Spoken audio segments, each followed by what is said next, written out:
পাবনায় বিয়ের 5 বছর পার হলেও স্ত্রীর ঠাঁই হয়নি স্বামীর বাড়ি। স্বামীর বাড়িতে স্ত্রীর অনশন। পাবনা প্রতিনিধি জাহাঙ্গীর হোসেনের রিপোর্টে বিস্তারিত। সাথে আছে আমি রাজিয়া সুলতান। আপনারা দেখছেন i1 টিভি। পাবনা জেলার সাঁথিয়া উপজেলার খেতুপাড়া ইউনিয়নের গোধুলি গ্রামে বিয়ের 5 বছর পার হলেও স্ত্রীর ঠাঁই হয়নি স্বামীর বাড়িতে। শ্বশুর বাড়িতে বিয়ের দাবি নিয়ে গেলেও হতে হয়েছে নির্যাতনের শিকার, এমনটাই দাবি হাফিজা খাতুন নামে এক তরুণীর।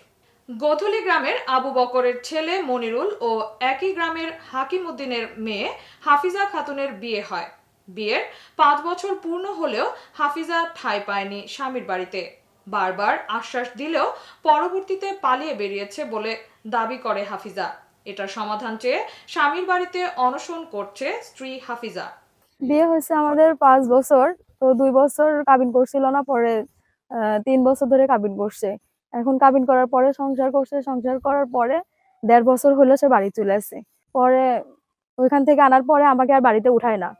কেন ওরা এরকম করতেছে? কেন আমার সমাধান দিচ্ছে না? আর ছেলেকে লুকায় রেখে রেখে আমাকে দিয়ে হয়রানি করাচ্ছে। আমাকে গাজীপুর নিচ্ছে, আমাকে ঢাকা নিচ্ছে, আমাকে হচ্ছে যেখানে মন চাচ্ছে সেখানে দিচ্ছে। কেন এগুলা করতেছে? এর একটা ব্যবস্থা নেই। এতক্ষণ সাথে থাকার জন্য ধন্যবাদ। i1 টিভি নিয়মিত আপডেট পেতে ভিজিট করুন আমাদের ওয়েবসাইট, ফেসবুক, ইনস্টাগ্রাম ও ইউটিউব চ্যানেলে।